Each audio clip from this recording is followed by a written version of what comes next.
Well, gentlemen and Mark, we made it to episode 100. Damn! Yeah. Heck yeah! Oh, Heck yeah! I just want to thank my mom, my dad, my wife, and God. I also want to thank Steve Buscemi, but I can't tell you why.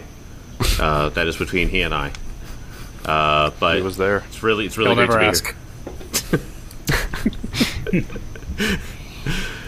How you guys feel with an episode 100? I'm really ashamed. Ashamed? Explain why. Yeah, Let's this is a talk horrible podcast. Like this will bring me down one day. John is determined to be brought down by the podcast one day. Well, hey, it's on my back, so what do you expect? Oh. Wow. I'm just ratings waiting. Are plummeting. I'm waiting for the network to pull it. The accompanying stock in John is just plummeting right now. it's really heavy. Everyone's selling. I was going to say that John and Kelly were the first ones to have fan art drawn of their characters. So if it says anything about their personalities or their characters' personalities, they were most likable. Yeah, you were awesome. Astro. Cool. I to this day, when my youngest sister started listening to the podcast, I was at home eating lunch one day. She just walks up to me and goes, "Kezra's a fucking dick." I'm like, you have no idea how happy that will make Kelly. Tell him that. I'm glad most other people think this. That's how I do it. Yeah, I'm so pumped. I just want to thank all the listeners, those who, the ride or dies, like y'all have been here since episode 1. You know who you are. Yeah. And the people who have come along at any stage, like, y'all are the reason we keep doing this.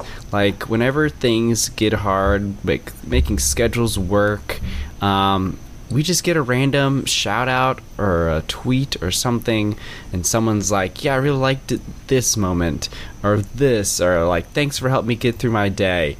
And I'm just like, right back at you. Yeah, man. So yeah, genuinely thank all of you. You all are amazing. Yeah, thank you. I mean, in every moment that like I'll be at work and I'll see like 15 messages in Discord because somebody posted something really funny, and I'm just like, I love our little community.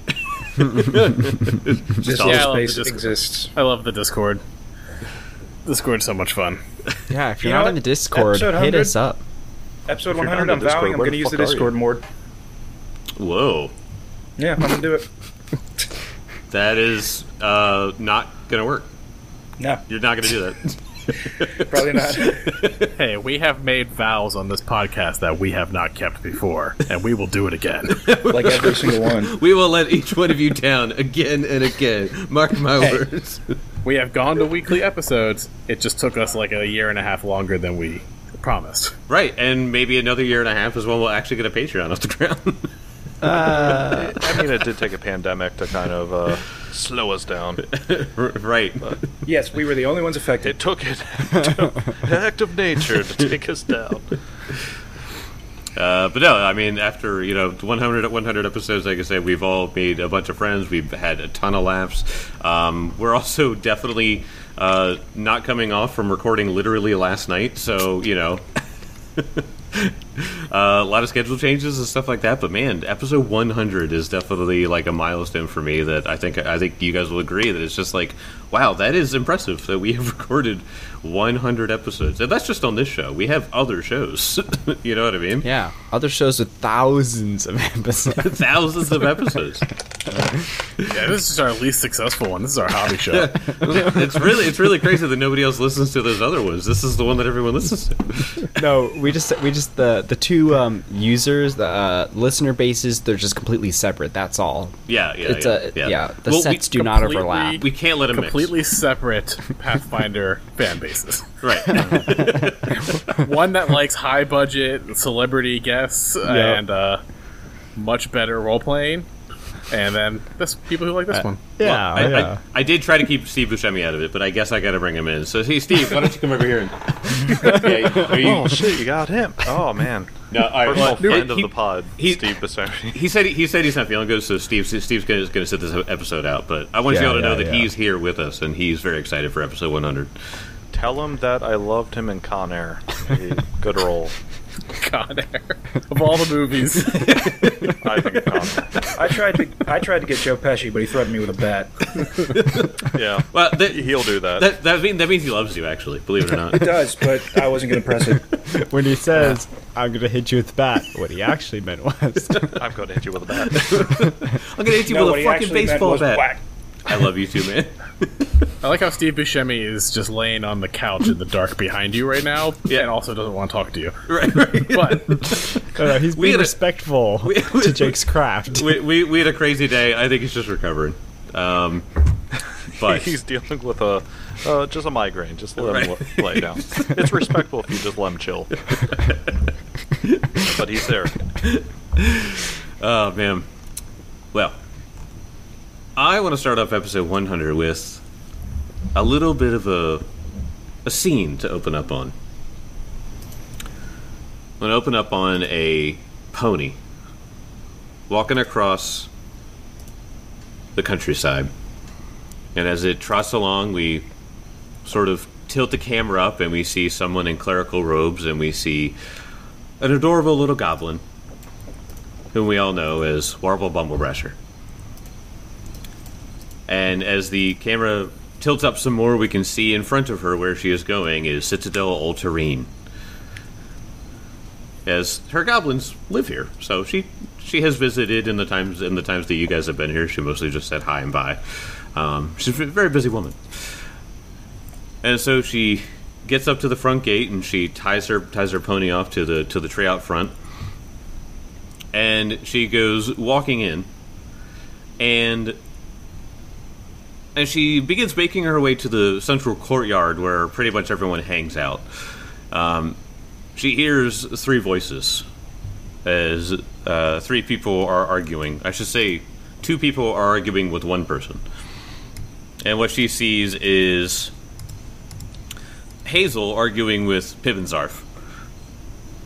She's like, no, listen, you can't combine those things. They will explode and blow your hands off. And they're like, no. I saw in your book.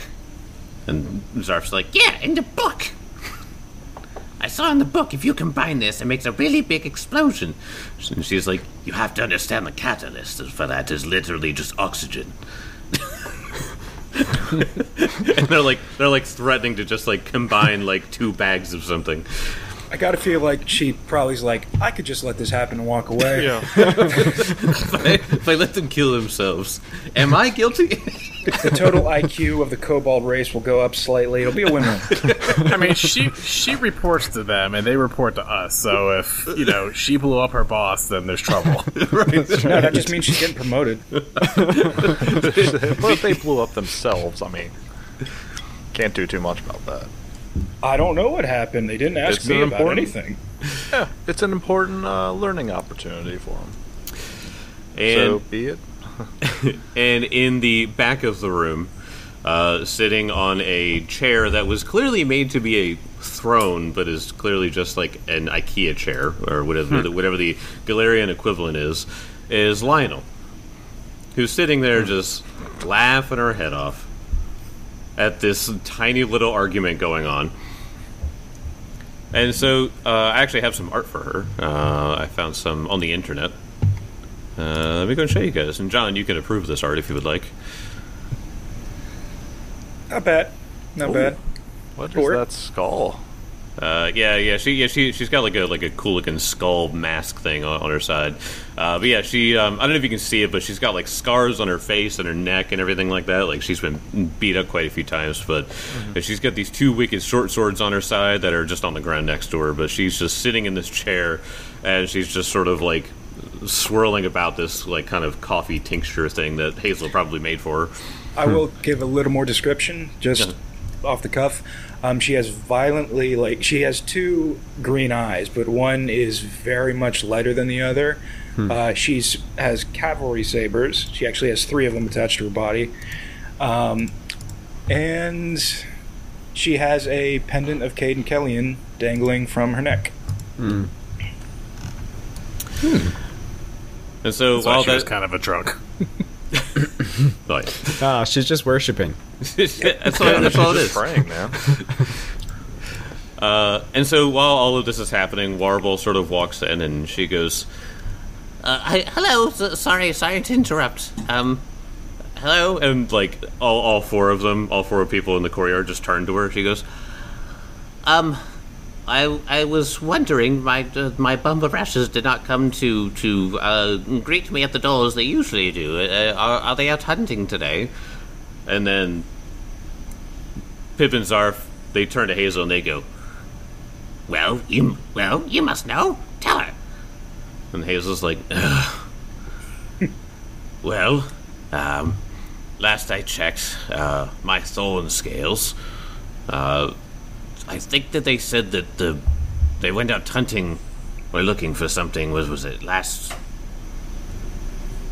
yesterday, probably around noon?" No, Warble's like, "Oh, so they've been gone a day?" And she goes, "Yes, it's been about a day, perhaps 2, I think, now that I think about it, because I think that was yesterday. Sorry, I've been trying to manage upwards." She kind of glances at Pip and Zarf. Manage upwards.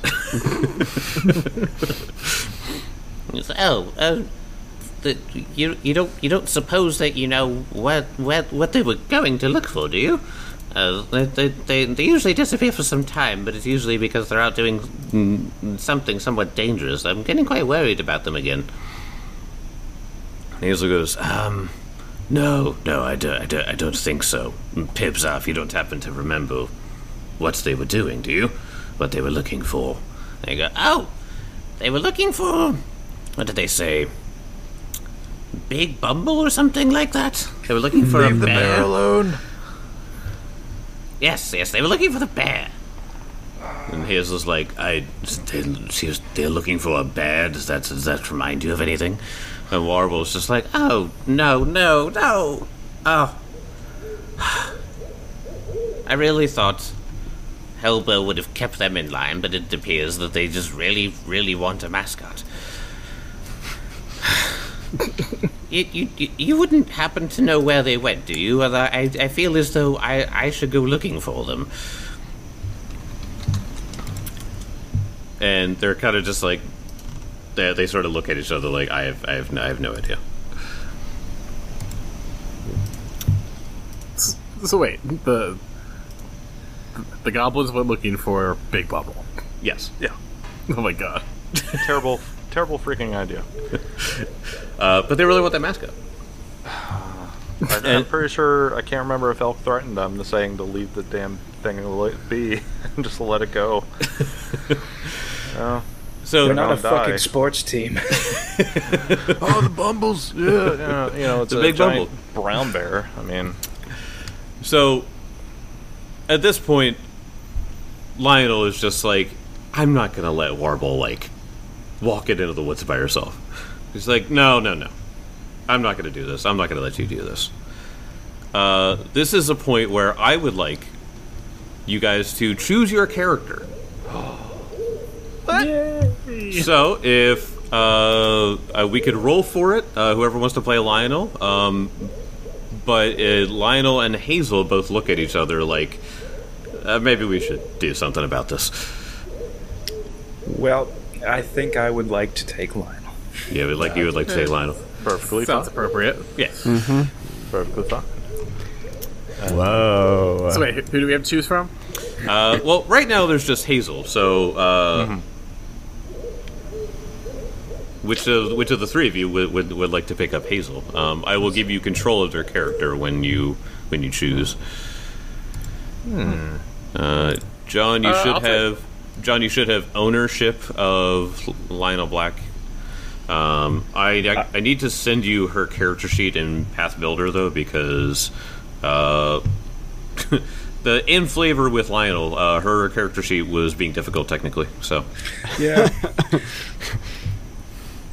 I'll go ahead and take Hazel. That's fine. You take Hazel. Nice. That makes sense. You've dealt with her more. All right, John. I'm going to DM you her sheet here. Gotcha. Also, when it comes to choosing other characters, I think I'd like a path builder link as well. You would like a path builder link? That's fine. Yeah. I can give you that. Kelly, I'm going to give you ownership over Hazel then. Not all. Just Kelly. Kelly is owner. So you guys should see in the episode 100 folder in Foundry, you should see those two characters, or those each of those characters available for you. And so the two of them, the two of you now look at each other and look at Warble, who's just like kind of like checking her stuff, making sure she's got like her equipment with her. Like, I need to go out to the woods and save these fools again from whatever the trouble they got themselves into.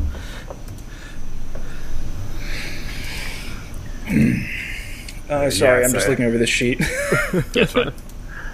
I will go ahead and have us do a readout of your builds here and stuff like that when we actually get into it. Well, I think it would be a good idea not to let her go alone. What do you think, Hazel? Yes, I think we should offer protection for Warble. We should at least have two competent people protect her. Yes. She's, maybe good at leading goblins, but I think leading dangerous expedition, she will need assistance. Shall we get going? Happy to dust the moss off my ass and get going. As you all stand up and you're ready to tell Warble, you guys hear something in the battlements up above. You hear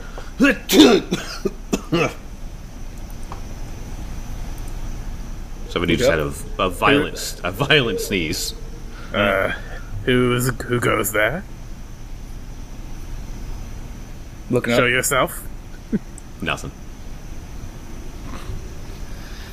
And Lionel, we're in the courtyard, right? Yeah. It was up on the battlements. Yeah.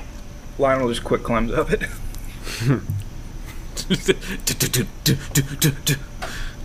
You quick climb up into the battlements and you see the room that Lionel would know is Elk's room, or the place that he sets up at. Yep. And I take a look in the room. I would like Lionel to make a perception check. Okay. Gotta get my dice here. First roll of the night. Why do I keep losing my dice? There it is. That will be a perception. Damn, that's good perception. 32. Wow. Good shit. That is a success. As you sort of look around at the floor, you're like, I don't see anything here. And then you look up and you see Demiri, who's just sort of like in the rafters of the battlement in Elk's room, and she's just like, oh no, the fighter saw me. Remind me who Demiri is again? Demiri is Mr. Grimm's sister, the leader of the Bloody Blades. And she has this look on her face that she's just like, oh shit, and then she just goes, please don't tell anybody.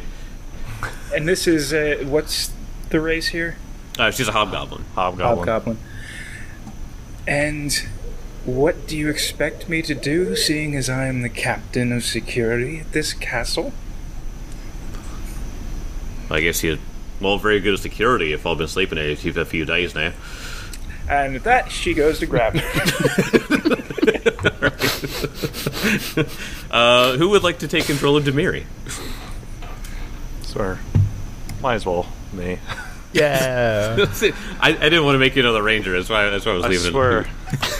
It's a curse. Everything defaults to ranger again. All right. So I will go ahead and in the episode 100 folder, Mark, you will see that you have a new character that is available now to you. It's available to me.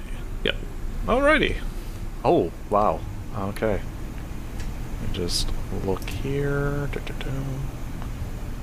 Lionel, you can go ahead and make an athletics check to grab Demiri from the top of the battlements. By chance, Jake, can you send that to me as well for Yeah, Path sure. Builder? Yeah, it's fine. Just because much easier. Okay. So that was a 36. Oh, you definitely got it.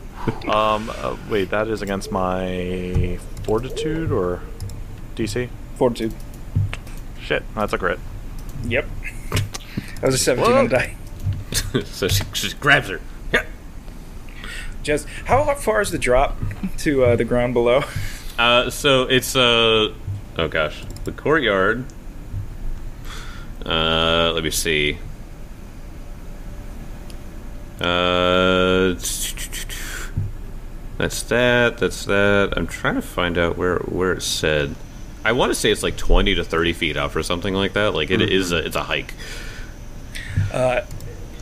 And she's just gonna look at him and go, let's see if you have feet like a cat. And he throws her. She throws her. Well, throws. I guess I can't do a reflex save against anything. Like to. Yeah. You can do a reflex save to try to grab the edge. Okay.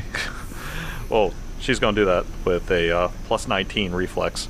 Oh man! So that's a 32. So you catch the edge.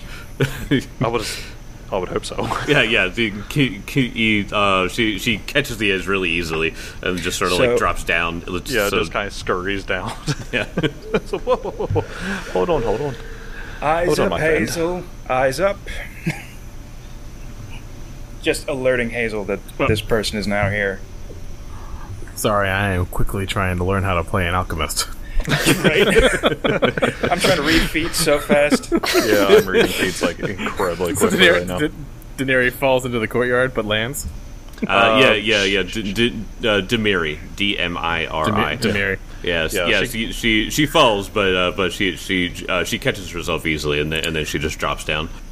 Hazel gives this very dexterous person a quizzical look, and she's like, "Who the hell are you?" Oh, I guess we've never actually met. We are. No, good she's friends. Australian. She's got an Australian accent. Oh, Australian. Well, chom. Crikey, I mean. Crikey. Well done, crikey. Oh, God. Alright, trying to get in that. Well, known for doing accents. Perfect. Alright.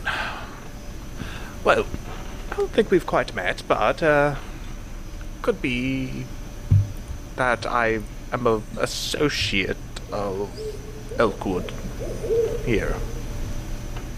We know each other from, way back. Way back.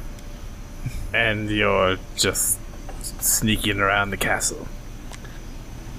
Oh, well, yeah. I just have a tendency to skulk. I mean, if you could ask, say, look, that's what I do.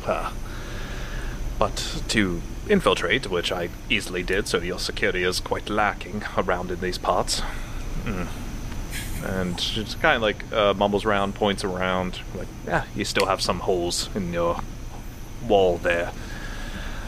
But, I don't see anyone else. Just kind of like peers around, doesn't see the champion, and doesn't see anybody else here. We happen to be on a light regiment. Oh. I see. Yes, and we have some pressing matters to deal with. Are you just gonna stay here, or... Oh. Well, what's the pressing matter? I seem to have opportune time to assist. We have some tenants have gone missing missing. goblins. Yes, we have some missing goblins, and they're undoubtedly getting themselves in some trouble. That is what goblins do. And then kind of looks at Warble and just starts speaking to her in Goblin immediately. Oh, Just to goodness, a ruffian. A criminal, I might say. Oh, no. Oh, my good lady. How are you doing? I'm sorry, I've heard that you're bumblebrashes are disappeared somewhere. Yes, they went off looking for that bear again after I told them no. Thrice now. That quite tracks. Well, I will be willing to assist my fellow, sort of fellow goblinoids. Yeah, and she's just chattering back and forth real fast, but also kind of inspecting everything, kind of like doing quick perception checks. All right, yeah. Because she's kind of like thinking on her feet right now.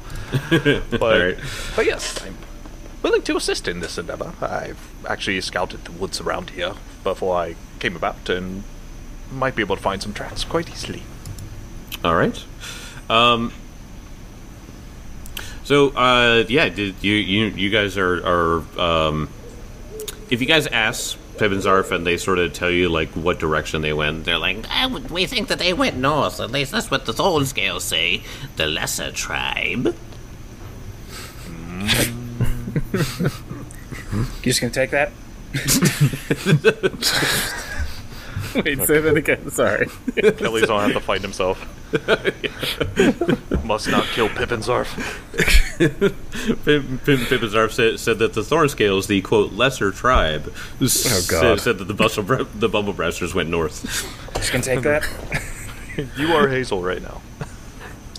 Yeah, Hazel's just like, she sighs, looks at the ground, and she looks at them and goes, "Yes, the lesser tribe. Oh, by the way, if you look in my book that I left on my desk, page 8, there's a wonderful formula I think you should try." And it's a formula for a bomb that will explode into goo and trap them. I feel like I should tell them that they probably shouldn't do that. There you go. Oh no, perfectly safe for them. I think it would be a good beginner potion for them to whet their chops for alchemy, since they're so interested. Good. Finally, you're finally warming up to us. Don't worry. You'll be put to use really, really soon. And they go marching off to your alchemist lab. I don't know what you did to my brother and his friends, but you must have pissed them off quite a bit for you to be in your position you're in. Well, I did try to kill them, but they spared me. So I'm in a bit of an odd relationship with them, I'd say. I put up with Pip and Zarf. I don't want that responsibility. I bet my brother was the one that lobbied for your freedom. He's kind of predictable like that. Well, actually, I don't remember who it was. Who said to let her go? Benson was pretty think it was much Benson. like, yeah. Yeah.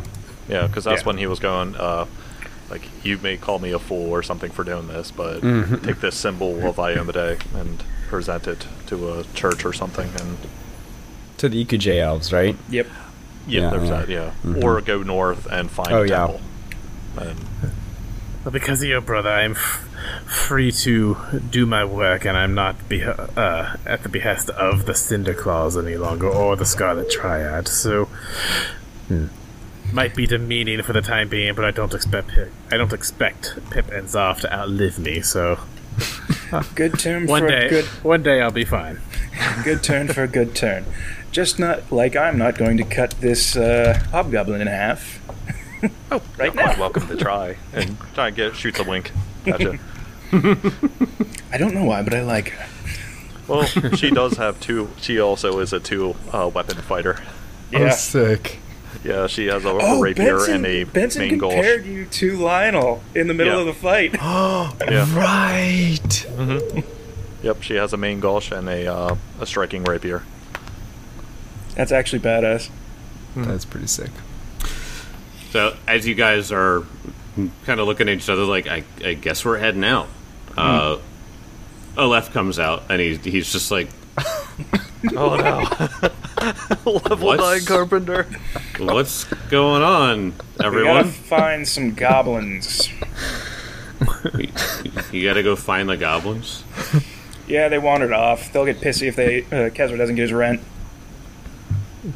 Oh, okay. I guess am I looking after the castle while you're gone? Yeah, I think something tells me the Pippins are going to be rather indisposed for a little while. God. Okay. I mean, I guess so. I was still working on this thing for, well, it would have been Addie's, but... And at that moment when he says that, a almost dimension door opens up. Vroom. And you guys see a very familiar angel. Oh! Oh, man. Angel Boy! No way. Got As a sweet you- angel meat coming in?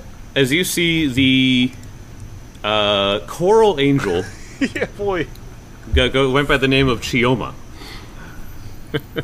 We saved With him from its- Dogman. With its crimson feathered wings and the large yellow glowing eyes.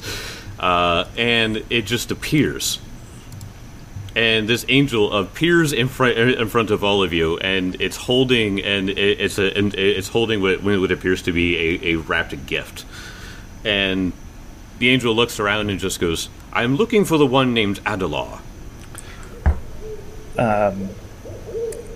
I don't think you're going to find him here at the moment. Why is that? Just kind of gesture to Adelar's father. And Aleph is just like another reminder. Just like, my boy passed. He's no longer with us. And you see just absolute dread and sorrow just like wash over this angel, and he's just kind of they just kind of get weak in this moment. Like, I'm so sorry. This is an absolute tragedy. Your son put his head in the literal jaws of death to save me. He's like, yeah, I bet he did. I bet he did. Is there anything I can do for you? Your son and your family deserve everything for the sacrifices that he made. I even brought this for him as thank you. And he holds out an item. And Aleph goes up and he opens it, and it is it looks like a water skin that is sort of made very finely. So it has like a gold chain and gold trim. This is a very, very well made like water tankard. And he sort of looks down at it and he goes, "Thank you. I guess. I mean, you know." When the rest of them come back, they're all gone right now. The rest of them are gone, but I'll make sure to give this to them. They might find more use in it than I will. And he goes, I mean, do you guys want this? You guys are heading out right now. And the three of you sort of look at each other. I don't see a reason why not. Well, here, and then the angel looks at you all and goes, "Would you like help?" Well, it seems like kind of an insult to ask an angel to come help us look for goblins. You are correct. But it would also be rude to deny the offer. And that's why you have brains. He did offer to help, so why not take on that offer? I mean, who says no to an angel? If you are friends of Adelaw, then I am at your beck and call. And Tim, I will go ahead and give you control of Chioma. Heck yeah. Heck yeah. That's his song. He is no longer a. So he is still a coral angel, but he is a. What's it called? ASMR? No. He's a. God, I don't remember what it's called. Elite? Elite. Yes, he is an elite coral angel now. Wait, so I'm going off of monster stats? You were going off monster stats. Yeah, if you want to pull him up, you were going off of a monster stat block. Alright, what broken ability does he probably have? Oh my gosh. Well, this would be a good time to talk about some of the abilities that all of your characters have. So take 5 minutes or so and sort of talk about what you guys are outfitted with, what sort of things that what sort of abilities you guys have. Well, Lionel has some interesting things right here. This spark blade. Yes, the spark blade. Something I will remember is that Benson actually sent Lionel the doubling rings. Yep. So both still of has her them. swords share these enchantments.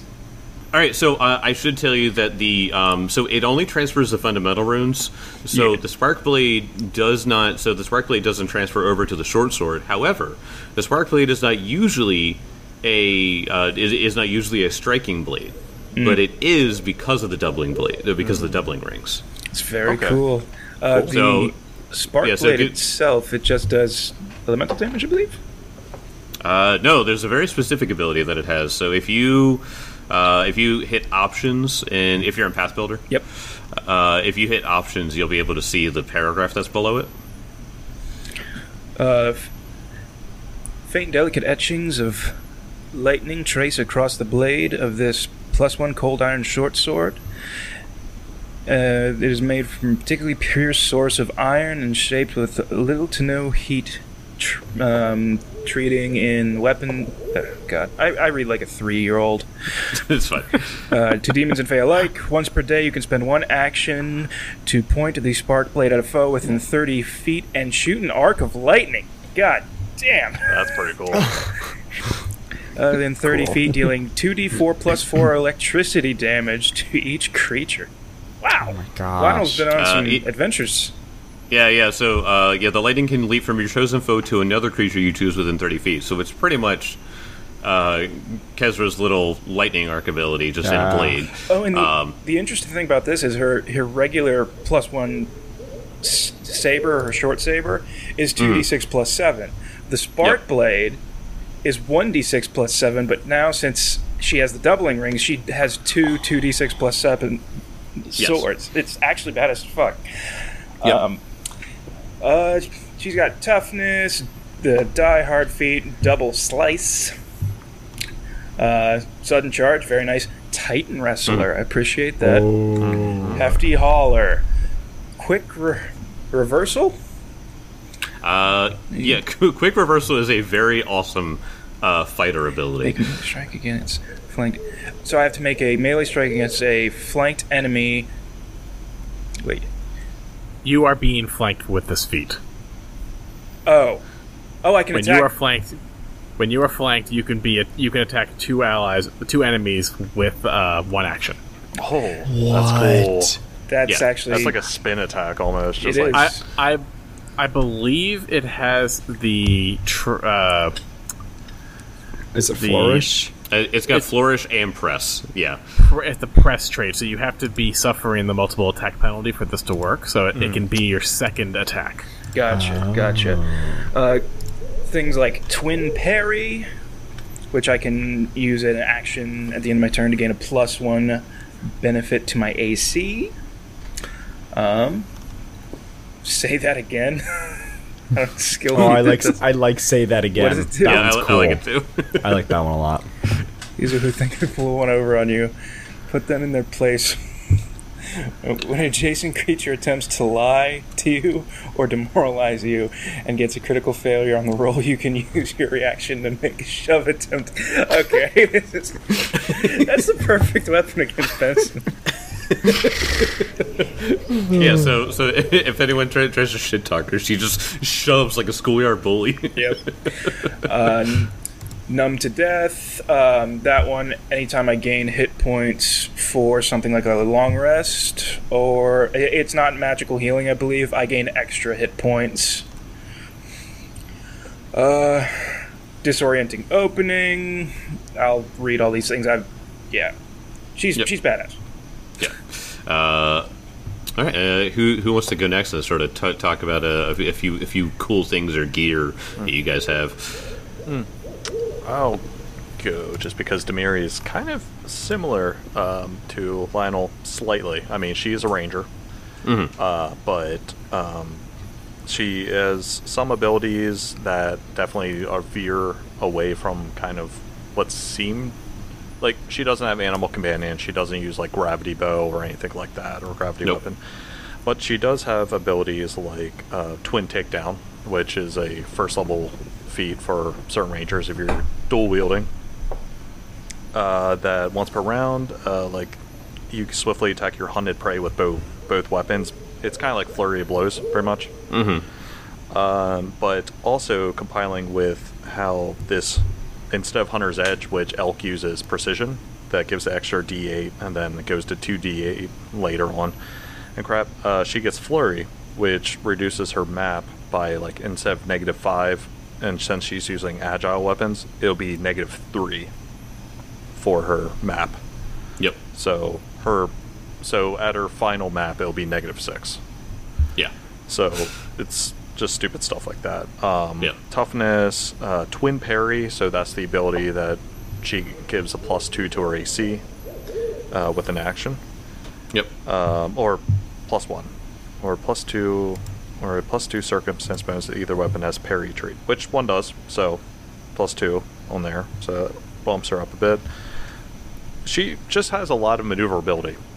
She skirmish strike, step and strike, and she's also more versed in traps, like detecting and thievery. So yeah. So just pretty general like that. Oh yeah, and Warden's Boon, same thing. Like and Warden's Boon, which is going to be huge. So yeah, so basically, like for Lionel, especially Lionel be front row. Yeah, exactly. Gives her so you can get flurry and reduce your. You use cavalry sabers or whatnot, so I can't remember if they're agile or whatnot. Yeah, they're agile. Yep. Yeah, they're agile. So the your map would be cavalry saber -3. thing is kind of just like for aesthetic purposes. Yeah, but since the fact that they're agile, if I use Warden's Boon on Lionel for 1 round, your map will be -3 instead of -4. Ugh. So you could go crazy, which benefits your reversal thing too. Like second attack, you're like, oh no, I can keep going all day. I don't know how Benson ever won anything against Lionel. She's a fucking monster. Did you take a look at your gear yet? So I saw the wand. I want to keep that one a little fun secret. Fearless Sash, just bonuses to fear effects. Coyote Cloak, survival checks are higher, or +1 of those. But also the armor is quite fascinating. Never heard of it before. So it's a chain armor, which is kind of odd to use for a character that is versed in stealth because chainmail is loud. However, an effect with this armor is that I can just pull one of the chain links and it turns into a +1 striking dagger. So I'm never without a weapon. That's sick.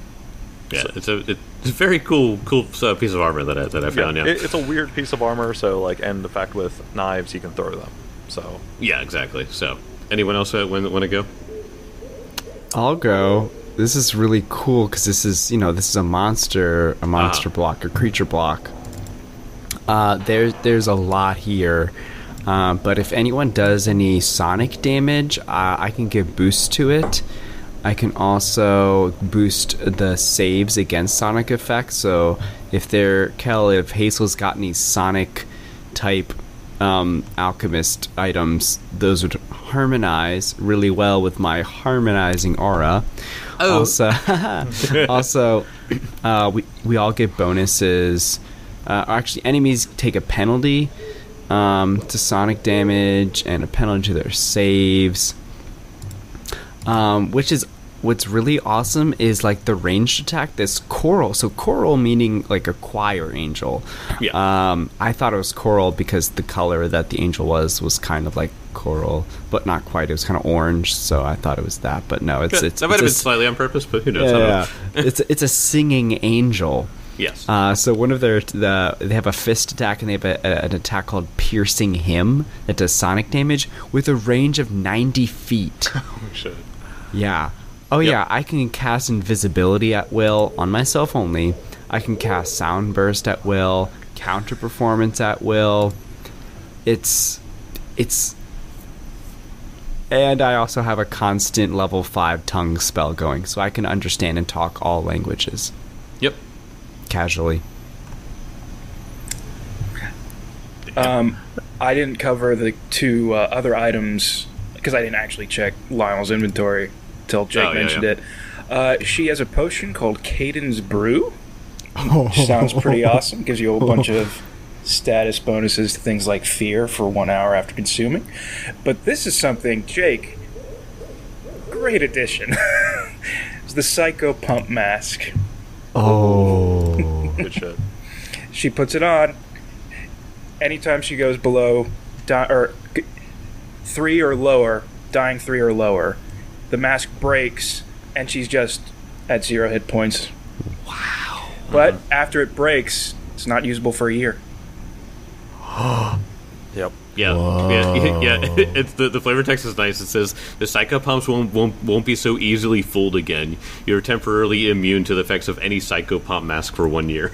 Yeah, so you can't just get an R1. You need to wait a whole year before the psycho pumps forget about you. I bought 50 Psycho Pump masks. Once a year, I can avoid death. That is sick. Sorry to interrupt. I Kelly? thought those 2 items were just so awesome. Yeah. Oh my gosh. Kelly, you want to round it off with what some cool things Hazel's got? Yeah, Hazel's an interesting build. I've never played an Alchemist, but I've always wanted to. So Hazel's build is particularly well set up for her spamming low-level bombs. So I have the feat Sticky Bomb, Debilitating Bomb, and Smoke Bomb, which are free actions where I can prepare lower level bombs with either Quick Alchemy or Advanced Alchemy. And I can add the effects of Smoke Bomb, Debilitating Bomb, or Sticky Bomb, which do cool things. And they empower these kind of lower level ones. And alchemists can also choose 2 lower level bombs to be able to create for free with Quick Alchemy, and use Quick Alchemy. Instead of using the DC of the lower bombs, they can use their class DC. So you basically make a pair of level 1 bombs super duper powerful that you never run out of, and you can just spam the shit out of them. So that's pretty damn cool. I really like that, and I will be utilizing it. She is a bomber type alchemist, so I've got Quick Bomber, so I'll be making and throwing quick. Also, like any good, well-educated kobold, she is quite good at snares. And Jake didn't give me any snare formula, so I picked 3 appropriate level to use. That's fine, yeah. What else? Yeah, she's got... Oh, man. Sticky Bomb is so good, because it's the highest level of the free actions I can add to... It's an additive, and it allows you to add more persistent damage onto your bombs. So it's extra persistent damage in addition to whatever your bomb already has. Damn. Yeah, it's really cool. So she's pretty fun, honestly. And dots everywhere. I had to learn I had to learn this character very quickly, but I'm now very excited about it. Yep. And in the gear, I don't know if you looked in that yet, but there are 2 very, very cool items for her. Oh, yep. I see them. Alchemist goggles. Yeah. +1 to crafting. And to craft alchemical items. And +1 item bonus to attack rolls with bombs. So that's perfect for a little bomber. Yep. And a wand of noisome acid. And I don't know what that is. This greasy stick emits a stomach-churning scent when held in hand. To cast a spell, activate once per day, plus overcharge. You cast Acid Arrow of the indicated level, which is a 2nd level spell. A creature that takes the initial acid damage from the spell becomes sick and 1. Ooh. Damn. It's not bad Nice. That is very cool. Cool. And the neat part is just that it uses your spell DC if the creature attempts to recover from the sickness, so it's not just like the flat item DC. Yeah, it's incredibly good. It's your DC. That's very good. That's a very good 2nd level acid arrow spell. Cool. Well, I'm excited. You know what she is missing? A Staff of Fire. It is in her character art, but it is not in her inventory. Nope. But Jake, it's in art, man. There are some enemies that the book or Paizo does not expect them to just really gravitate towards the players. This is one of them. Maybe I'll Photoshop that out while we're playing. She's just holding the stick. Just like, I hold a stick. It'll make me feel better. I mean, one last cool feature of this Alchemist, real quick. They have something called Double Brew, and they have something called Perpetual Infusions. So Perpetual Infusions lets you pick 2 low-level formula that you can prepare with Quick Alchemy for free, so you don't expend any infusions. And Double Brew allows you to use 2 reagents to make 2 bombs with 1 action, and so I can use those for free. Not make 2 bombs at no cost for 1 action. Yep. And then I'll empower the shit out of them with those free actions. Yeah. Gosh. Yeah. This character will literally never run out of power. We got a little group of rascals here, don't we? what we do. You got some This frontliners, you got some backliners, and we are... Yeah, you guys have a nice little group of rascals. Maybe not the angel, but the rest of you. I am not a rascal. just start screaming. You're like, ah! Gotta hate him already. Get him! So you guys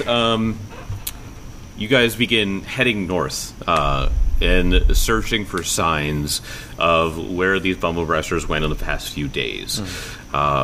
So if you guys would like me to make me survival checks to look for clues specifically. Are we searching through a bar? Unfortunately not. Damn it. There are no bars this far north. That's my preferred terrain. Lionel gets a minus to survival if it's not following the scent of ale. Could you imagine? Alright, so that's great. Starting off, 15 on die for 32 survival. You somehow beat mine. 33 actually, because of Coyote Cloak. Because of Coyote Cloak, yeah. I aid with a 26. I got to 22. Thank you, Angel. I got a You are 14. an angel. Has anyone ever Contract. told you that? I have never heard that before. I like to think And myself just kind as of a like just turns. I really like the idea that Chioma just doesn't get sarcasm and stuff like that. And so they're just like, well, yes, categorically.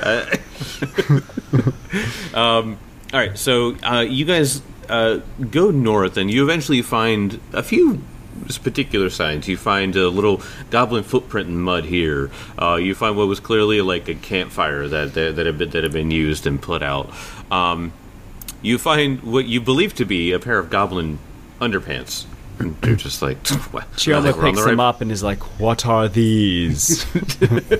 It's mortal shit. You wouldn't get it. Do angels not wear underpants? No, they freeball, man. Yeah, I imagine they would just free ball. I mean, they just wear big robes, so. Well, Yeah, I would too if I was an angel. Yeah. Demiri just kind of. So if you value, I don't know what your resistances are to disease, but I would suggest you put them down. Goblins are quite unsanitary. As she says that, Lionel just leans over and covers her ears. The warbles, yeah. Because no, they can be quite filthy. I usually have to bathe them sometimes. No, you don't understand goblins. they're gross. After about see. So purification and fire is needed for my hand. What? You're a pretty hardcore angel. he's what? Lawful evil now. No, so. you are neutral good, by the way. Yes. No, because I touched the underpants. I need to purify my hand. I It's understand. defiled. Yes, that's probably for the best. That's when Jake goes, roll fortitude save. You got goblin pox. Goblin box. You have goblin pox. As an angel, you have goblin pox. Another hour goes by, and you guys are following these clues and picking things up, and you come across what appears to be large tree that had been hollowed out, and it looks like there was a door that was installed into it. It looks like somebody was actually living in a modest little home here. And you can sort of see it off in the distance, and what strikes you as you come up is that you hear what sounds like the most serene yet sad flute noises. Very morose. It, like, totally, like, just, like, brings the whole party down as you're, like, walking up. It just has this air of just, like, grief around it. Yeah, so you hear Chioma harmonizing with it, as just that's what it does, just like a leans down to Hazel. God, he's kind of creepy. Can you imagine you're walking in the woods and you just start hearing this angel just singing like this? But Can you avoid this spot? This flute player is quite good. as you begin harmonizing and all of you begin approaching, you and the flute player coming from within harmonize even more, and the feeling just sort of overflows both of you. And as you see a satyr come out, just going in on this flute, and he's just like tears rolling down his face. So it's every day you get to harmonize with an angel. It's not every day you get to harmonize with a satyr. And he kind of, maybe does like a bow or curtsies with its wings. He sort of does the same thing, and he just goes, "Why am I being blessed on the worst day of my life?" Pray tell, why is this the worst day of your life? Tragedy has already struck, as you can see. And as you look inside of his home, it looks like it's been ransacked and burnt. Wow.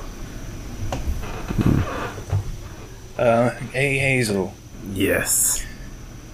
Does that look like natural fire, or maybe a alchemist fire? Just trying to judge from, like, the burn marks. Go ahead and roll me a crafting or alchemy check. Is there an accelerant used? Let me take a look, and she lowers her goggles and like turns a little dial on them that clearly looks like it's for magnification. Modest roll, 10 on the die for 31. Shit. Modest. Modest. You can see that this was clearly done with a torch or something like that, or like a non-alchemical based fire. So this looks as though it was made mostly naturally. This fire is quite ordinary. Did you see who burnt this? Who burnt your hut? I saw him, the whole troop of him. This man and his children, they brought these goblins up, and I tried to talk to him, and I tried to say, "Listen, I don't want trouble, mister. I really don't." And have you ever tried to commune with something so incredibly evil and so incredibly sick and twisted in their mind? And he threatened the goblins to do it, and when the goblins, bless their little hearts, they said that they wouldn't throw the torch in. And so he smacked one of them across the face, and so I almost reached out to try to stop him, but I knew I'd be powerless against this man. And so then he made his bloody children to come over here to throw a torch in my house. I did what I could. I tried to throw water all over it and tried to do everything I could, but I just couldn't do it. And he just starts weeping again. It sounds like we might have a bit of a hostage situation then. Obvious. What would this man want with goblins? You said it was a man with his children? That's what he called them. They all look horrifying to me. He was 7 foot tall, and these look like kids, like human children. It seems like they couldn't have been older than 10, but they look nothing like them. They look like they're right from the next town over. I'm just gonna kind of lean over Lionel to Demiri. Would there be any real danger in letting this creature stay at the castle, you think? Lionel knows nothing about Fae. A satyr? I don't know that much about. Can I roll a check then? Just yeah. On nature. On satyrs and fae. Yeah. Go ahead. So that would be It'd be nature. By the way, she is entirely basing this off of, oh, you seem to know what you're doing in the woods. We found this being in the woods. You're obviously the authority figure here. It's like also, I don't deal with Fae. Like, not everyone deals with Fae all the time. I mean, I it's a don't 25. either. That's why I asked you. Yeah, it's a 25 for him. At 25, you know that satyrs are usually very nice. They're neutral good. They're chaotic good. They usually just like to party and stuff like that. So, you know that he's probably fine. Would he accept? Most likely not. Yeah. They do like to keep their distance from people and settlements. Yeah, exactly. Well, let me put it this way: if you want to have a raucous party, then definitely invite a bloke. But You're invited. Okay. Most likely will decline your offer, but You had one in the party. Your friend, you own a castle that I could come hang out in. Is that right? Well, I happen to be pretty well to do with the owners. I think we could find you a spot. Oh, very well then. Is it just south? Could any of you help lead me in that direction? I usually don't go south. And you can see Warble as she's just like, I'll take him. The horrible things happening to my goblins, I can't even stand it, and I'm afraid that if I go, he might use them against me somehow. I'm indebted to whatever you can do. Just please save my bumble wrestlers. They mean the absolute world to me.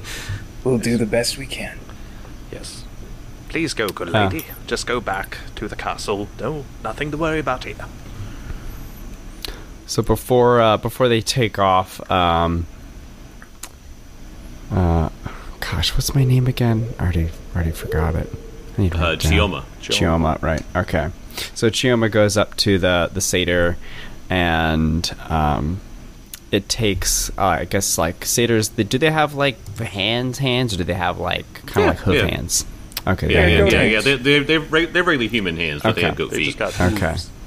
So Chioma takes the satyr's hands in theirs, and says, and it casts Inspire Courage, and says, though you may play songs of mourning today, they will be a brighter tomorrow, I promise. And he cries in a different way this time, and he just grabs your hand, and he's just like, "Thank you, friend. I pray I get to see more blessings of angels in the future." Hazel does a lot of shopping in town, and she probably grabs the Breach Hill Daily Bugle. We've got a paper now? Yeah, they graduated. The Breach Hill Bugle, yeah. The Breach Hill was Bugle. on one page. And Hazel wants to know if she's heard of any missing children or strange activity in the woods regarding a large man or a bunch of children. I like to think that the head of the Breach Hill Bugle is like, get me pictures of Elkwood! Damn it! What is he doing? What's he up to? J. Jameson or whatever his name is. Yeah. Yeah, and he's like just shouting at himself because there's no other people being hired for this position. Right, it's him. It's only him. It's only him Somebody and paint me a some picture one of- paper boy. I want pictures of Benson's house. If it exists, I'll find it. How Front deep page does this picture. go? There's also the National Enquirer side of things that yes. says it's seen Vincent's house. Have you seen his house? Go ahead and roll me society on just sort of like thinking back to like the recent history in the town or rumors that have gone around.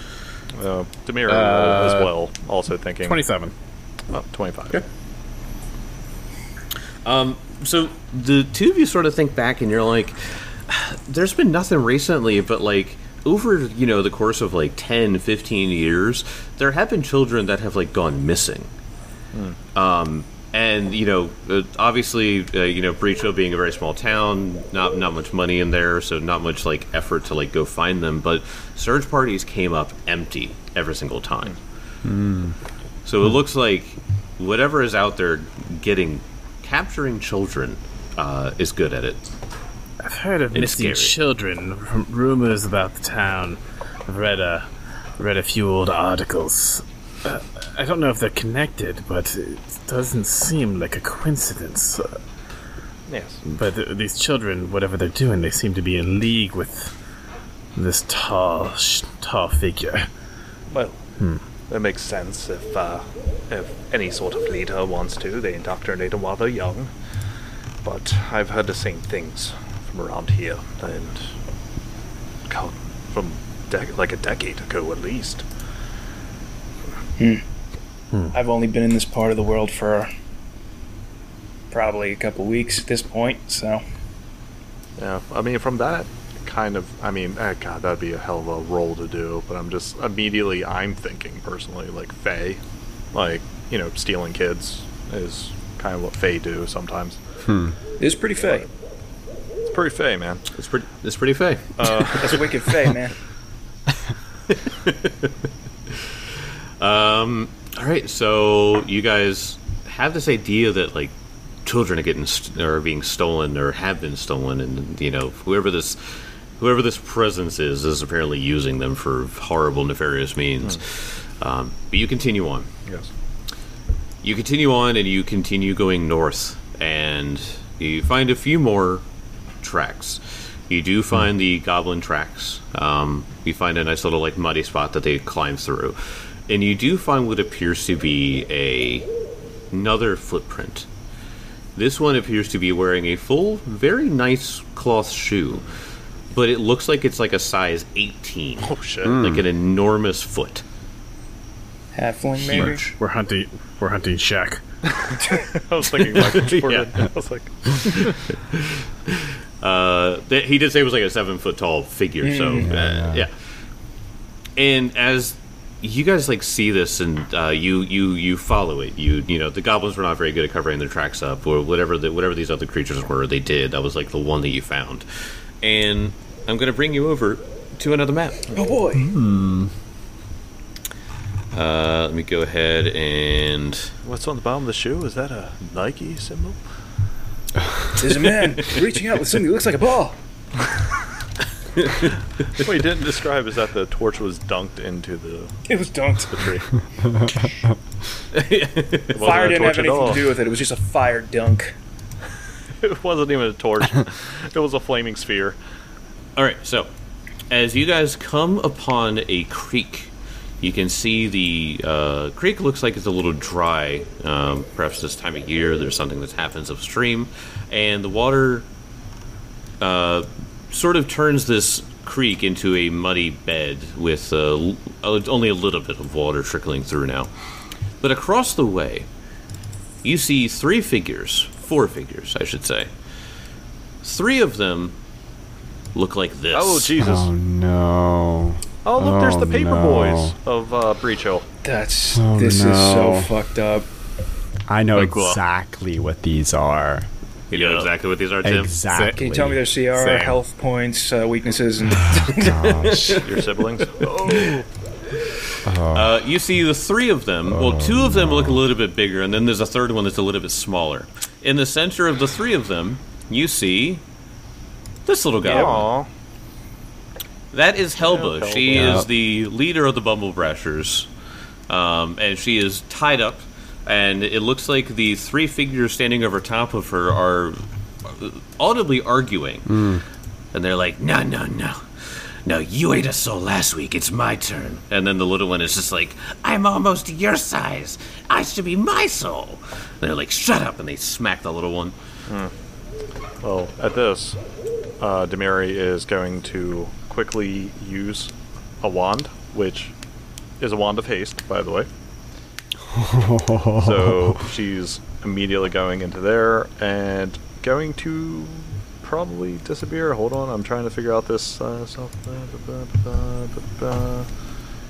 I mean, if we're getting into initiative, we can just get into initiative. But what I'm saying, though, is that she's going to start stealthing. Okay. She is not as good as Elk in stealth, but she is still fairly good. She's not so- elk level stealth. Oh, no. She's not not a known master in stealth. stealth. She's just expert in stealth. Master in stealth? Fuck. Yeah, no. Yeah. Chioma snaps their fingers and turns invisible. Lionel just sort of goes, motherfucker. Chioma goes, "Oh, I don't want to deal with this. Goodbye." Oh, you didn't tell me I was dealing with creepy children. Oh no.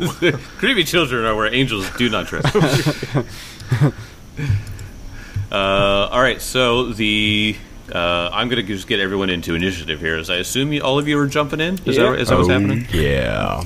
All right, let me go ahead and roll for them really quick, as they are arguing and not aware of your presence. But What are these creepy little children? Lionel, what is your Here's initiative? the question. Since this happens, allies are leaving, she is just going to start just straight force, dead sprint. Can I use my athletics? Absolutely, yeah. Nice. I will say that the creek bed is difficult terrain, so make sure to calculate that in when you do your run. Okay, But yeah, with my athletics, that is a 32. wow. All right, 13 on the die. Hazel. Hazel's just like, so I guess we're not working as a team here. Apparently not. And rolls a 29. All right. All right, guys, what's the plan? So she's How like, are two of you going? she's like, yeah, we're not working as a team. So she just puts her goggles on and grabs a bottle. As that happens, Lionel just looks around, lowering her mask over her face, and goes, "Follow me." Chioma, what did you roll? Oh, not 20. Oh my gosh. Oh shit. So I got a 36. Oh, disgusting. Absolutely beautiful. And Demiri. 28.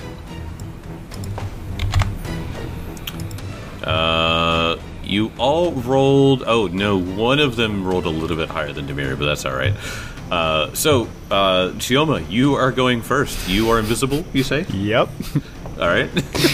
I'm invisible, and I'm just gonna let me just measure out 80 feet real quick. All right. So I fly 80 feet. Who cares about difficult terrain? Even when you don't make the character, he has bullshit movement.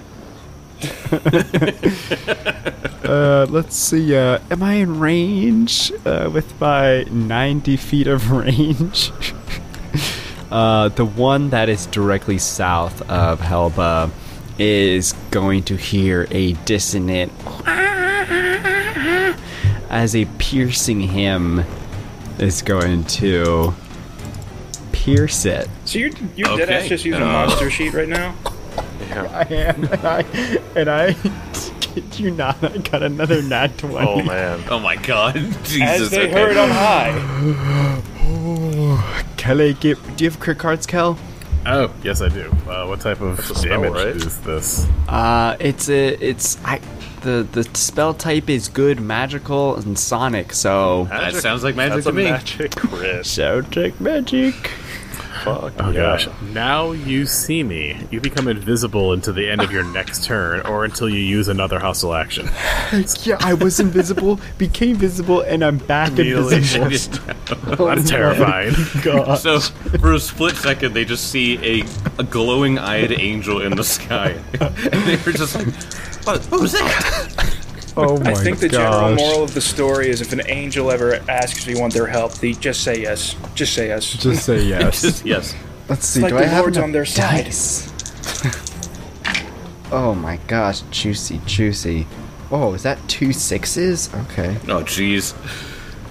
One more, and then we would have had to reverse the whole God on our side thing. That's 54 points of sonic damage. Shit. Is there Whoa. a crit specification on that too? Like, And on a critical hit with piercing him, the target is deafened for 1 minute. oh wow, beautiful. So, as you hit him, this little boy's ears just go with blood, and he's just like, "Oh, something caught my ears."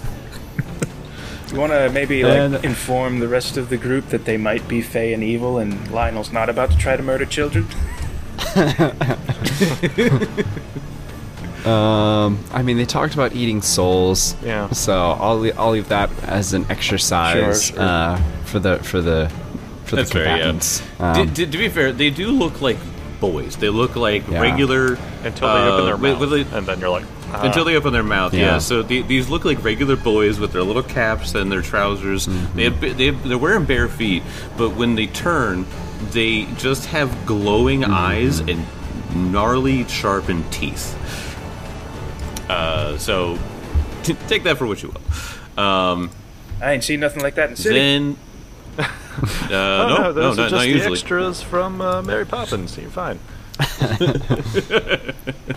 Lionel, it is your turn. Okay.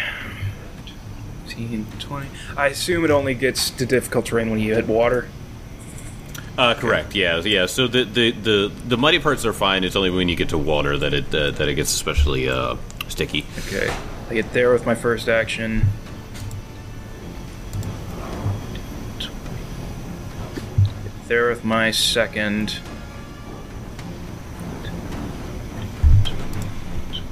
I get there with my last. All right. Lionel is across the creek, and she's coming up on the other side now. So you still have a little bit of a ramp to go up, but you should be able to get there next turn. On that. Hazel, it's your turn. He's like, okay, I'll try to keep up. And she begins following Lionel. Fortunately, has a swim speed, so this water's not going to slow me down. Oh, nice. Oh, sick. Cool. I mean, Hazel's probably got a really sick 3-point shot, so she can lob him from down court. That's how she shoots the orb. She just...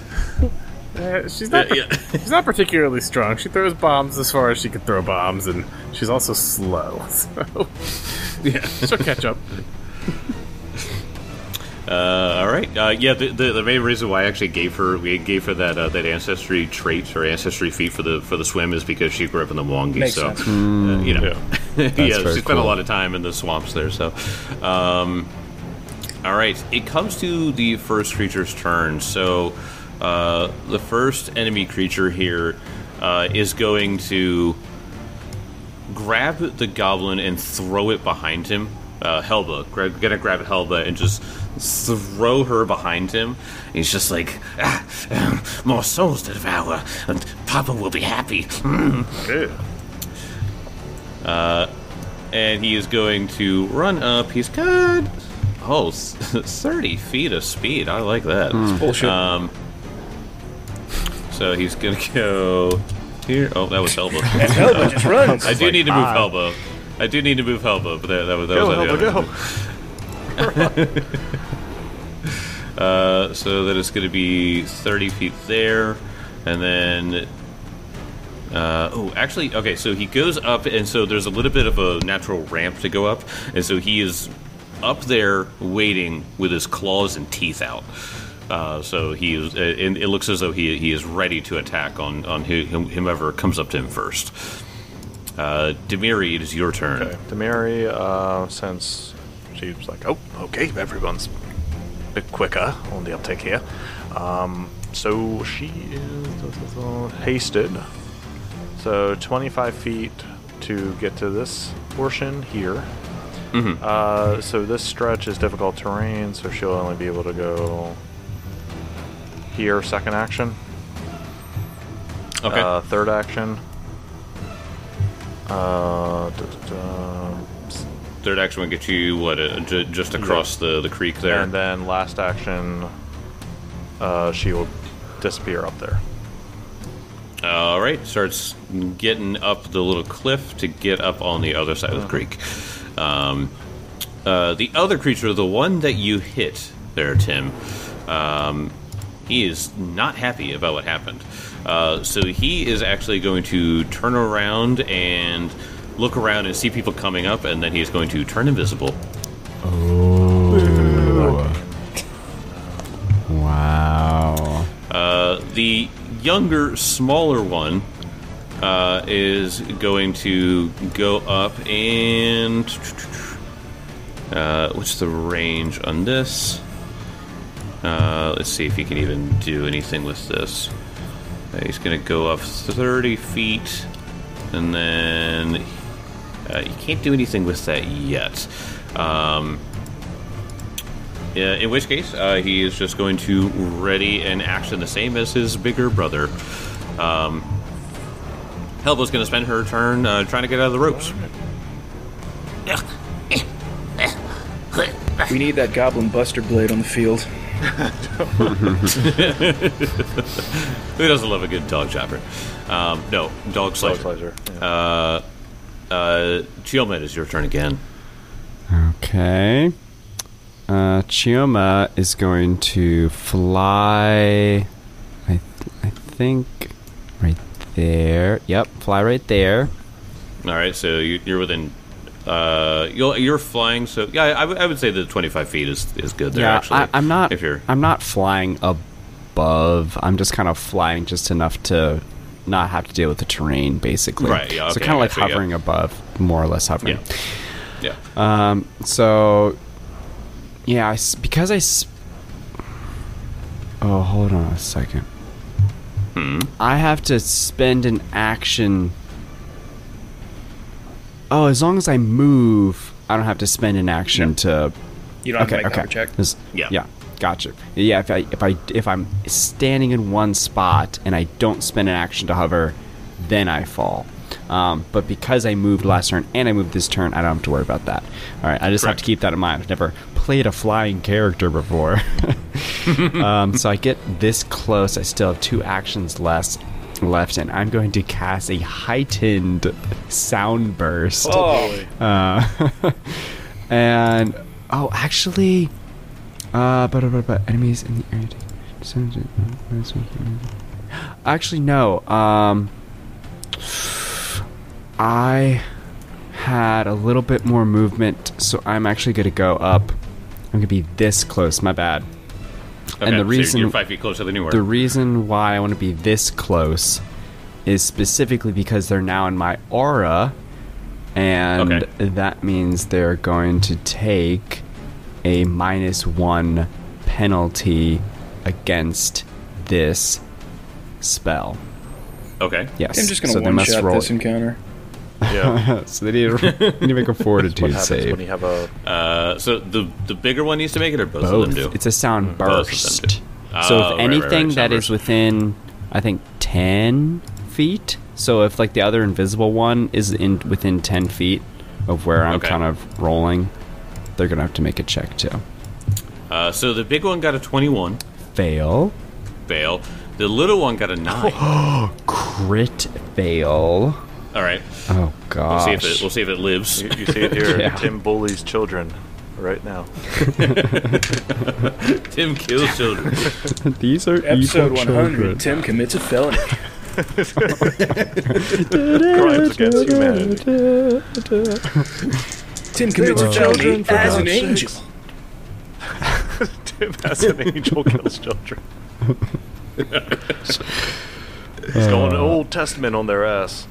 It's Oh, okay, no. they were Elon Musk fans.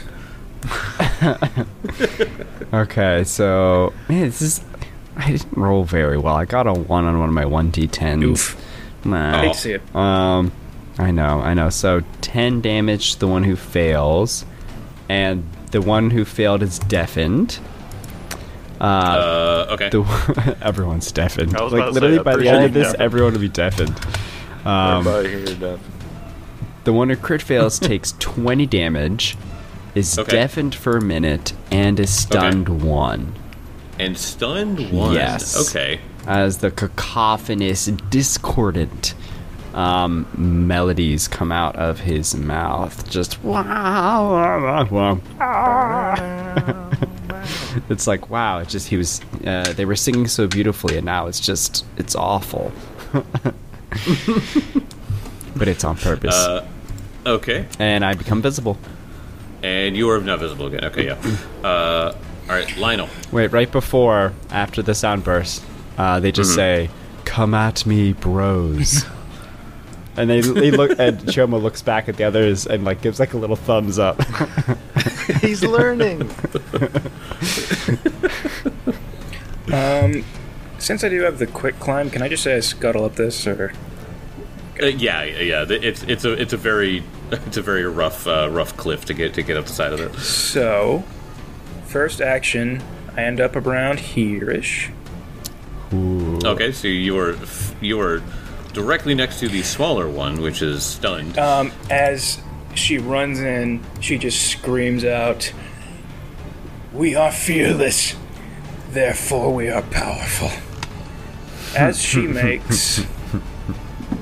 What is that feat called again? A double slice.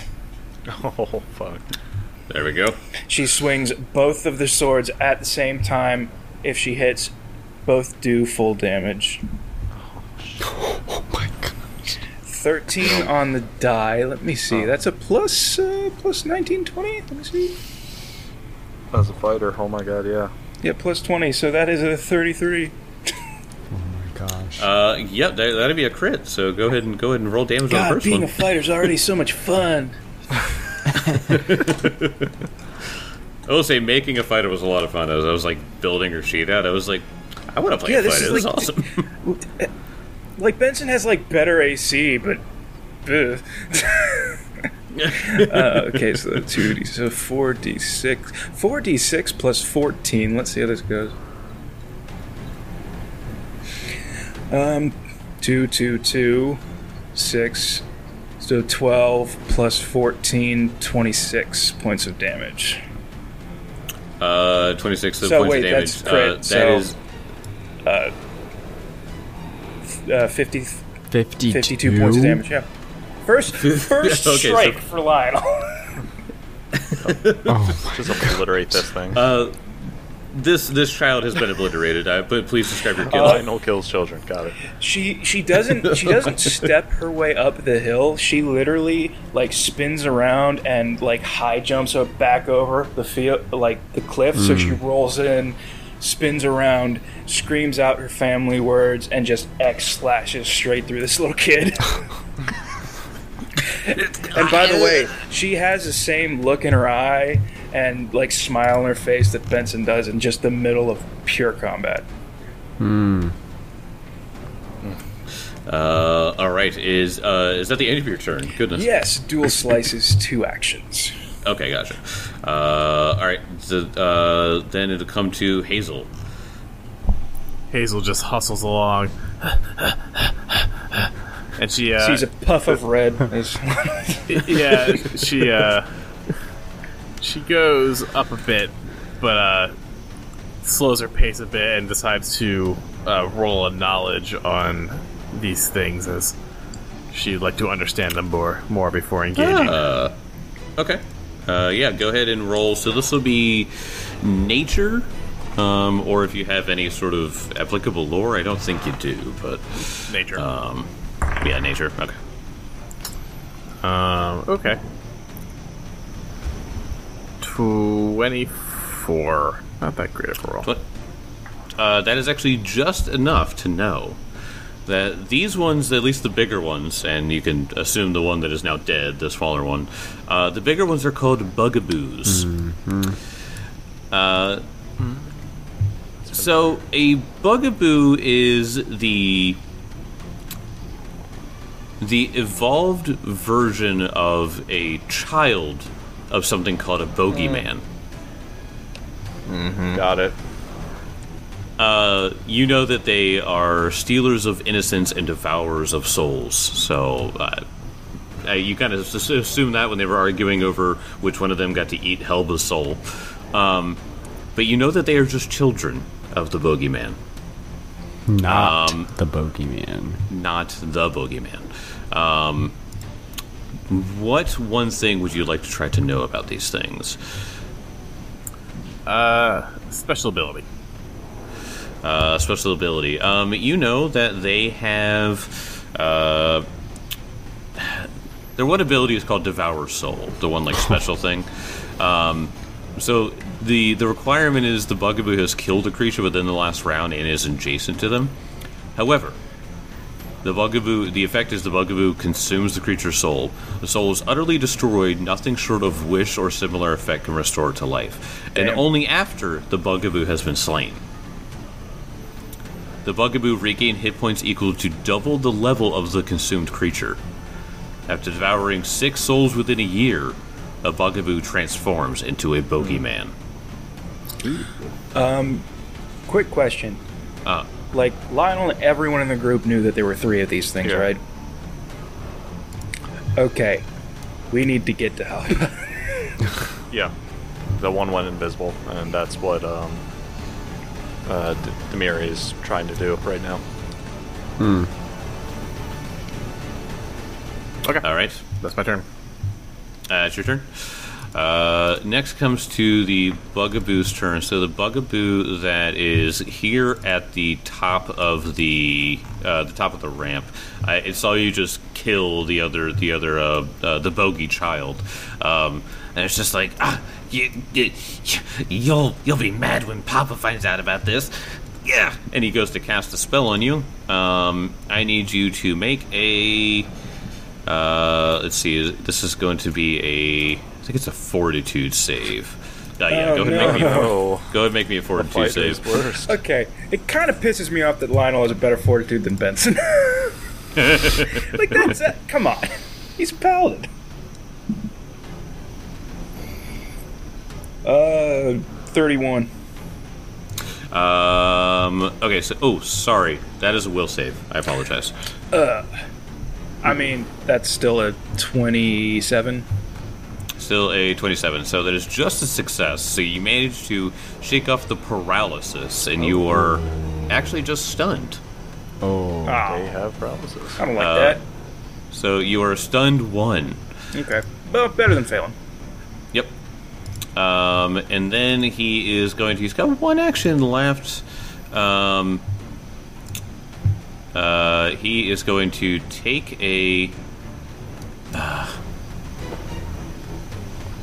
he's going to take a few steps back. And be like, and then he's going to take a few steps back and prepare for when you guys come up again. Demiri, it is your turn. Okay. Demiri, with 3 actions, is able to go here. Okay. So she's just going to burst right out of the freaking tree. And as a final action, because it has to be a strike, what she's going to do, actually, where Helba Okay. is quick draw a dagger from her armor. Okay. And hurl it at Helba, like at the ropes. Okay. Yeah. Go ahead and make the attack roll. It'll be a tricky one though. Good news, That's you hit the cool. ropes. Good news, he hit the ropes, and he also hit her. But anyway. Bad news. Help us hit. 30. 30. Yeah, there's definitely a hit. Yeah, plus 18. God. Yeah. So dagger goes out and shwink and hits the ground, and Helba's able to like shake off the ropes. Yeah, because she's just trying to get her to free herself to scurry away. Yeah. Okay. It is the invisible Bugaboo's turn. The invisible Bugaboo is going to. Well, you won't know until it happens. An invisible one. It is going to. You guys hear some walking around, and then it is going to unleash 2 attacks on to Lionel. Oh. What will Lionel do? Probably kill him. Yeah. So this would be against your flat-footed. That's a natural 20. That sucks. Oh gosh. Would it be flat-footed just because he was invisible? Yeah. Okay. Yes. Okay. What type of damage is this? This would be slashing. It's a regular claw attack. Ow. You're fine. Lip cut. The target must succeed at a DC 5 flat check to cast spells with the verbal component until healed. Oh. Alright, well, that's fine. No! Lionel's whole thing is spells. I had power word kill just waiting in the banks. Use against this bogey. That is still going to be a 28 points of slashing damage from the Bugaboo. All right. I also need you to make a will save. Will save. I will make the will save. Haha. Good. 13 on the... I'm rolling like crazy good right now. 13 on the die. That will be 29. 29. So that is just a success. as you are hit with something called Striking Fear, which means that you are, with a success, you are frightened 1. Hold on. I have something. One of these feats has to do with fear.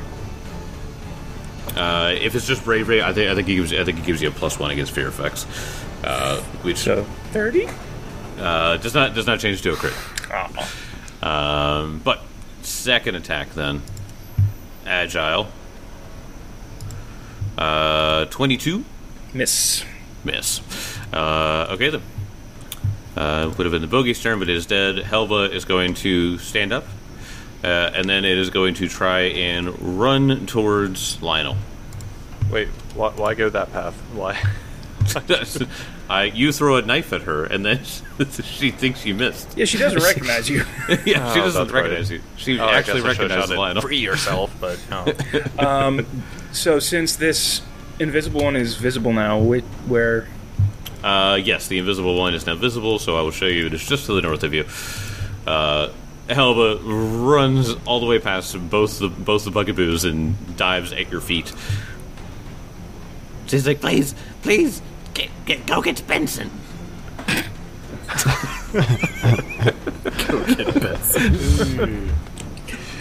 Hurtful. All right. Chioma, it is your turn. So I forgot to mention the one bugaboo that I initially hit with that sound burst. Yeah.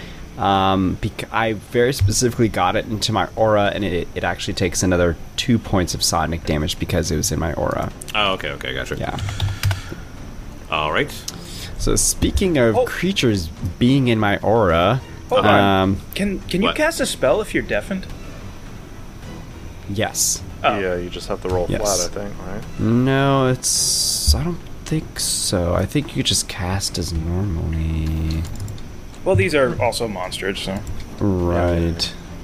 If you perform an action with the auditory trait, so verbal trait on a spell, you have to do a DC Yeah. 5. Because they're all deaf. They were all deafened. Yeah, they were. Let me see. Well, auditory. No, auditory trait is not all spells. So, like, there's certain words. Oh, it's certain only spells. for certain spells with the auditory trait. Okay. Yeah, all right. yeah. Sorry, I was just curious. No, you're fine. Paralyzed does not have auditory, so we're good there. So, anyway, Chioma, it's your turn. All right. That one bugaboo to the north of Lionel is within my harmonizing aura. So a beautiful melody is just cascading from Chioma's mouth. Chioma's actually going to be mimicking that mournful song the satyr was singing, though. Okay. It's kind of like a remembrance of, we know it was you, and this is going to be the melody that haunts you when you die. And I'm going to do a piercing hymn for 32. That is going to be a regular hit.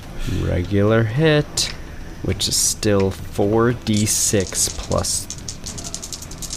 Oh no, it's 5d6. 5d6 plus 2. Oh my gosh, that's 3 6s. Oh my god, jeez. 28 points of sonic damage. Why are we all even here? Just let the angel do it, alright? The angel do it. Alright, anything else on your turn? You know, I think I'm gonna hit the one that's for. Oh wait, and they also take an extra 2 points of sonic damage from right, the aura. The aura, yeah. Okay. Yeah. And I'm just gonna go and hit the other one with a piercing him, the one that's further away. Okay. Because Alright. why not spread the love? Why not spread to him? I'm also rolling really well too. Like, it's a 29. Okay, that is a hit. Wow. We spend 5 minutes in different characters' shoes, and we're already rolling like gods. That's very bad rolls. I spoke too soon. Yeah. You had to jinx it, Tim. At least you hit. So, I mean, 14 points of damage. That's true, Mark. At least 14. Yep. Okay. Hey, anything else? I guess that was only 2 actions. It's pretty weird to think. Angels are cool. Yeah, you should move. Yeah, you're right. I should move so I can keep flying. let's say he doesn't move, and then he just plummets out of the sky Right, for some weird reason. I think I'm actually going to land right here. Okay, so And- you land on you land on the edge of the creek there. Yeah, and I'm Okay. just going to call out, evil beings, your time is nigh. You might as well line up to die. Fuck you. Damn, he's straight up good. That's when Demiri looks up as well and goes, "Oh wait, yeah, not me." All right. Right. Thank goodness. I turned over that rock. Lionel, it's your turn. Okay. I only have 2 actions, correct? Yes, because you're stunned one. Is that persistent or just this turn? Yeah, it'll go away after this turn. Okay.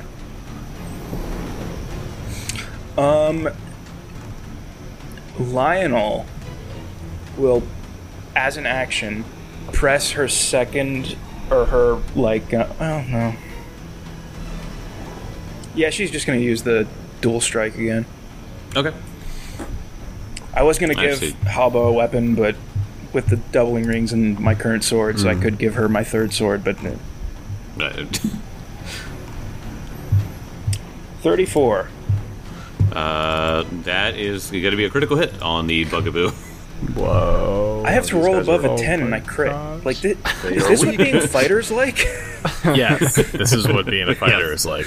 Yes, it is. You are better at fighting than everyone else. This is dumb. So,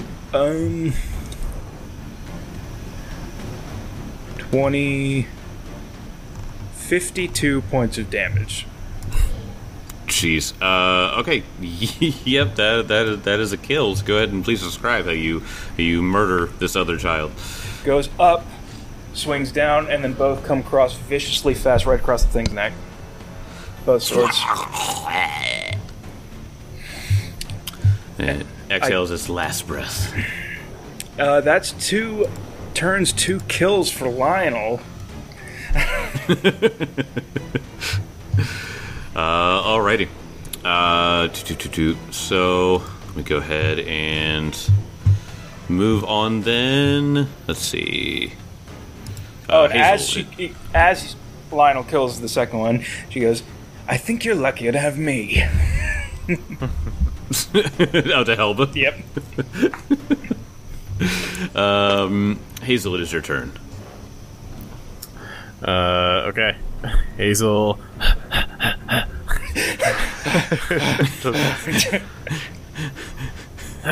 Hit him with the 3. Hit him Almost. with the 3. Hazel continues along the beach underneath the bluff and around to the kind of natural ramp and is halfway up the natural ramp and sweating. All right. Get there one day. The Bugaboo's turn then. The Bugaboo is looking up at Demiri and looking up over at the Angel Chioma. And he's trying to figure out what to do, and he's like, yeah. And he goes after Demiri. Okay. Takes a step up and swings out with his claw. First one is going to be a 30 to hit. That hits. 10 points of slashing damage. Damage. 10. Alright. And make me a will save. Will save. Let's see. Will save. Will save. Oh, wow. Same will save as Elk. But doesn't hurt if it's a 16, so 30. 30, that is a success, so you are frightened 1. Okay, wait, hold on. Sorry. The fear effect, I guess. Yeah, this will be all fair effects. Bonus saves against. I mean, it'll be a 30. I mean, 31. I don't think it matters. Nope, still just a regular success, so. Right. Second attack then. 25? That's a miss. That is a miss. That is his turn. Demiri, it is your turn now. Oh, don't even have to move. Beautiful. So, first So action. convenient. I know, right? Hunt prey, first action. Whew, okay. Trying to figure out how to do this. Like, what the good pattern to go along with these abilities. Twin takedown. So, go and do that. Wielding 2 melee weapons, each in a different hand. I swiftly attack with both, and as one action counts as 2. Okay. So, going to slice out with the rapier first. And let's see, it's 18 to hit, so that is a 30 to hit. That will be a regular hit. Okay. Damage will be 18 points of damage. Okay. Then going to strike out with the main gauche. I don't know how to pronounce that. It's French, I think. The main gosh. Yeah, it's sort of a. It's a short sword or like a dagger that actually has like a hilt on it. You can use it to parry and stuff like that. Like that's part of the ability it has. Okay. Not bad on the second one. 26 to hit. That is another hit. Okay. So that's going to be a little bit less damage. 11 points of damage. Okay. Going to strike out with the main gauche again for my third action. Okay. Because at this point, it'd be a -6. Yeah, it would just be a -6 instead of a -10. Yeah, so -6, so plus 14. That'd be a 23. That will not hit. Not it. Okay. Yep. And final action is oh god, what was it? Twin parry. Okay. So give yourself a little bit of AC. Yeah, so like no one else was there for this fight before, but she just kind of like gets out both weapons and just starts kind of like twirling them, kind of goading attacks. All right. That was Demiri's turn. Comes to Helva. Helva clambers onto your legs, Lionel. Sounds about right. Chioma, it is your turn. Probably really slick with all the blood, though. Oh gosh. I mean, do these things bleed? I don't know. You would They're think they- fey, so like maybe, but their blood would probably be a different color. They bleed corn Oh, syrup. yeah. They're like Chioma. Keebler elves. They bleed chocolate. Chioma's gonna keep at it with the piercing hymns. All Just right. another. Is that like a cantrip, I guess, for it? No, it is a ranged attack. Oh my god. yep. Yeah. I got a 33. That is going to be a regular hit. Gotcha. So close. I felt it in my bones. I could feel it in my nutsack.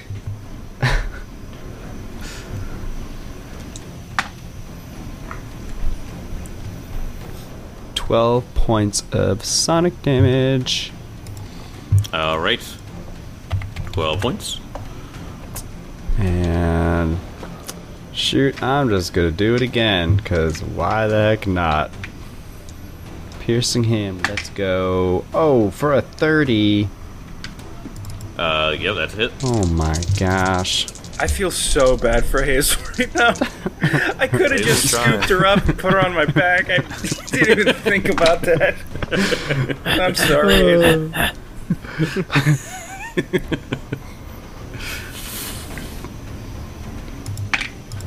18 points of sonic damage. 18 points I'm of sorry, sonic damage. 20 points of sonic damage because you're in my aura. Okay. Yes, so additional 2. All right. Anything else? Well, I mean, might as well. Actually, I think instead I'm gonna sing a soothing melody, like a, and I'm gonna inspire courage with tunes of encouragement. So everyone within 60 feet of me, which is Everybody. is it everyone? Is Hazel there? Yeah, I see Hazel. Yep. Everyone gets a plus one. A plus one to attack rolls, damage rolls, and saves against fear effects. Gotcha. Yep. Okay. That's my turn. Yep. Lionel, it is. Yes. Lionel, it is your turn. So part of me just want to run down, grab Hazel, and throw her up. Just hurl Hazel. Just like a weapon. Just because I feel like this fight's basically over. I'd like to give Hazel something to do. You can just You go know what? end Fuck it. Just go end it, please. Okay. Yeah, just end it.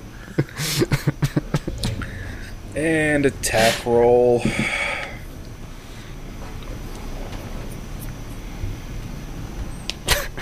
That was a 13. It was a 33 crit. Oh my god. And also flat-footed. Because he is flat-footed, that is a crit. That was my 3 gosh. attacks and 3 crits from Lionel in one combat. And I imagine I'm going to turn this thing into tomato paste. Oh, yeah. If you are doing that double slice, by the way, I believe you do have to make your both attacks with them. I think, Yeah, because it says you lash out your foe with both weapons, make 2 strikes. I'm so sorry. No, you're fine. I mean, they were going to go down easy anyway, so it's whatever. But Yeah, okay. Well,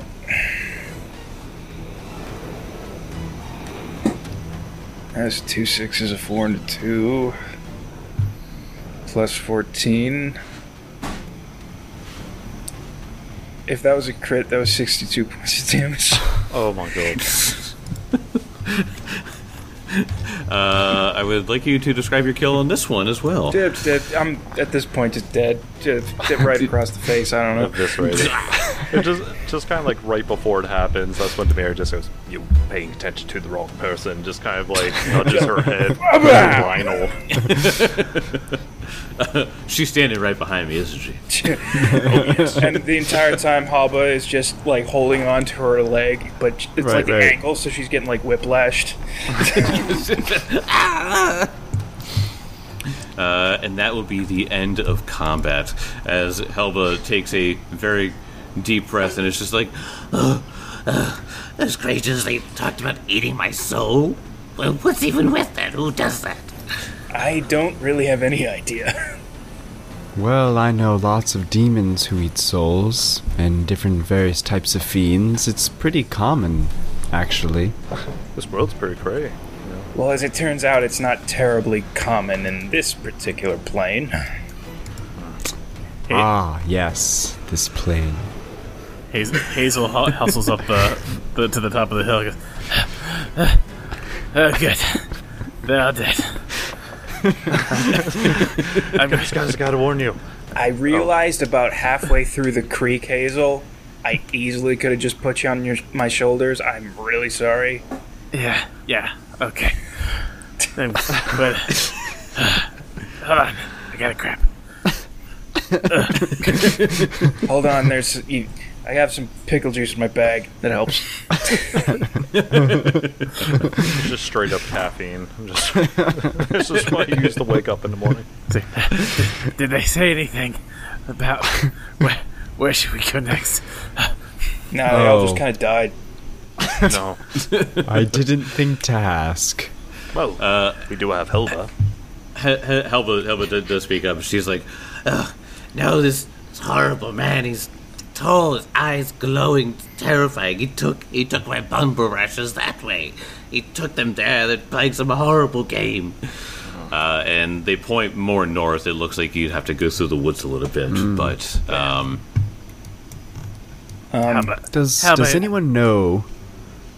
I'll continue. I think I'm Hal... sorry, Hazel. Okay, Hazel goes first. Sorry, that was a little confusing. Hazel's like, you should stick with us, but just stay back. I don't want to send you back to the castle alone. Just stay at a safe distance, okay? I'm not leaving 5 feet from you all. Don't worry. And with that, you stare at each other, gather your wits about you, and set off into the deeper darkness, knowing that a horrible creature awaits you within. I'll see you guys in part 2. Oh, come on! Lord. What's there? What is it, Jake?